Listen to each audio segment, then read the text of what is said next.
How to sympathize. Sympathizing with someone requires you to both feel sympathy and express it. Learning more about a person's suffering can help you feel a greater sense of sympathy for him or her.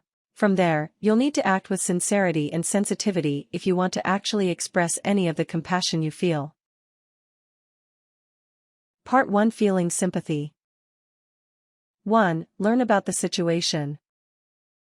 Feeling compassion for someone who is struggling can be easier when you understand more about what that individual is struggling with. Consider asking the sufferer to explain what he or she is going through, but do so in a way that doesn't apply any additional pressure. For instance, you might say, "If you ever feel like talking about everything that's going on, I would like to learn more about what you're going through and would be more than willing to listen." You can also research the situation in more general terms. For example, if a loved one has been diagnosed with depression, consider reading articles and books about the illness so that you can come to understand a little more about the way it works. 2. Don't turn away. When another person is in pain, do not ignore that pain or try to look away from it. Observing that pain firsthand will usually allow you to develop more sincere compassion for the person experiencing it. Suffering makes most people uncomfortable, so it can be easy to turn a blind eye to it. Instead of running to escape that discomfort, let your discomfort inspire you to act in a way that can help remove the suffering that causes it. 3. Put yourself in that position. Ask yourself how you would likely feel if you were in the other person's situation. You may not be able to gain a complete understanding, but even developing some idea of what the other person may feel can help evoke greater sympathy in you. If you've never experienced the exact same pain, use your memory of a similar experience to try imagining how great the other person's present grief is. For instance, you may not know how it feels when a spouse, parent, child, or sibling passes away, so sympathizing with someone who has lost a loved one to death may seem difficult. Think about a time when you experienced a loss of your own, even if it wasn't something as serious, your childhood best friend moving, a messy break-up or divorce, and think of how it might be if that feeling of loss were even more severe. 4. Check your own emotions at the door. Depending on the circumstances, the person in pain may lash out at you during his or her time of need. You don't need to take any and all abuse that comes your way, but understand that the other person may not mean anything personal when acting that way. Remember that your loved one's pain is about them, not you. If your attempts at comforting him or her don't seem to make a difference, do not get angry about it. This doesn't mean that you should neglect your own emotional needs, of course. If you receive nothing but verbal abuse throughout the ordeal, there may come a time when you need to take a step back for the sake of your own sanity. Do so without making any accusations or hurtful remarks, though. 5. Understand the difference between sympathy and empathy. Sympathy allows you to feel compassion and support towards someone who is suffering, while empathy allows you to understand and share another person's grief. You can feel sympathetic without feeling empathetic. If you have never experienced the sort of pain your loved one is suffering through or cannot fathom why someone grieves as severely as he or she does, don't worry about it. What you lack is empathy, not sympathy. If you are unable to understand or feel the grief your loved one feels, you can still recognize that the grief exists and nurture a desire to support him or her through it.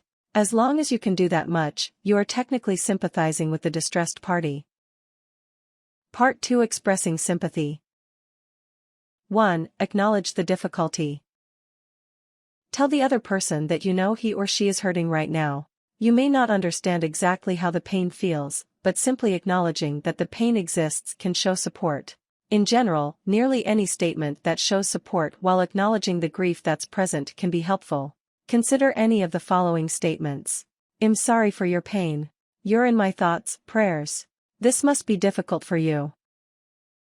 2. Never trivialize the pain. When something hurts, it hurts, and being told that it shouldn't hurt as much as it does can actually make a suffering person feel worse. Avoid saying things like, "I know how you feel." Every person's grief is different, and speaking as though this isn't the case can evoke a sense of bitterness or isolation in the person grieving. Similarly, avoid statements like "you'll feel better soon" or "this isn't a big deal." You may think that you're encouraging the other person to look forward at the future, but criticizing one's grief or pressuring someone to get over it can cause more harm than good. 3. State your support in clear terms. Directly express your desire to support the person who is suffering. Don't say anything you don't mean, but don't let the other person remain in the dark about the sympathy you feel or him or her. A simple "I love you, I'm on your side," or "I'm here to listen if you want to talk" can mean a lot to someone in the midst of his or her grief. Having an ally often makes it easier to push through difficult circumstances. Use words that offer reassurance.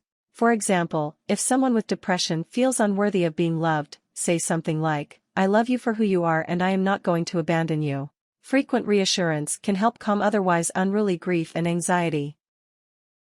4. Move past the platitudes. There are times when the only thing you can say will sound like nothing more than a cliché, and that's okay. On the other hand, there are also times when you need to push past those clichés and say something a little more personal. The exact right words will vary on a case-by-case basis. When sympathizing with someone who lost a loved one, for instance, you might get personal by sharing pleasant stories about the deceased individual or by describing your own experiences regarding a similar loss. Make sure that the losses are truly similar, though. Do not compare the death of a spouse to the death of your dog. 5. Stay by their side. Don't run away from the other person and resist any efforts that he or she may exert to drive you away. Stay with the other person through the mess so that he or she can recognize your sincerity. If your loved one needs space, though, don't push yourself on him or her. Say that you respect his or her desire for alone time, but before you leave, make sure the other party knows that you are willing to return when needed. Check in periodically, too, just in case your loved one is in need of some company but felt too awkward or embarrassed to call for you. 6. Respond. When the suffering individual reaches out to you, respond back.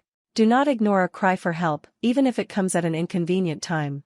No matter how it may seem, when someone reaches out to you, that person is seeking a connection. If your loved one didn't want to connect, he or she would have remained silent. Respond in as positive a manner as possible. Sound sincere and take the necessary time to sit down and address the emotions your loved one is revealing to you. 7. Ask to help in concrete ways. Showing support is just as important as speaking support. Instead of asking to help in a general way, though, it would be much better to ask about helping with something specific. Avoid saying something general like, "Call me if you need anything." You might be sincere, but a vague statement like this places the burden of reaching out on the shoulders of the sufferer. Instead, a better option would be to say something like, "I could help by watching the kids, hanging out with you, bringing you a meal, etc." Mention a specific task you would like to help with and follow up a few days later by calling them to ask when a convenient time might be. There are plenty of concrete things you can offer to help with. You can clean the house, cook a meal, watch someone's children, or offer to take care of any other ordinary household task during a tough time. On the other hand, you may also show support simply by offering to sit with them, play games, or see a movie. Regardless of what you choose to do, make sure that it is something the other person is open to. Do not force your goodwill on someone who would rather have space. 8. Utilize the power of touch. Touch is a powerful tool used to convey affection and support. When appropriate, offer support in the form of a hug or casual touch. Touch utilizes a tangible sense to convey support. By reaching out to touch someone, you are delivering a well-rounded message of support that is physical as well as psychological. When sympathizing with a loved one, you can use touch in the form of a hug, a kiss, a pat on the head, or a squeeze of the hand. When dealing with an acquaintance or relative stranger, most people will feel comfortable enough with a quick pat on the arm in between the shoulder and elbow. Anything more personal may make the other person more uncomfortable, though. 9. Know your limits. You probably won't be able to fix the other party's problem. Only worry about doing what you can do and try not to stress out about the things you cannot do for the other person.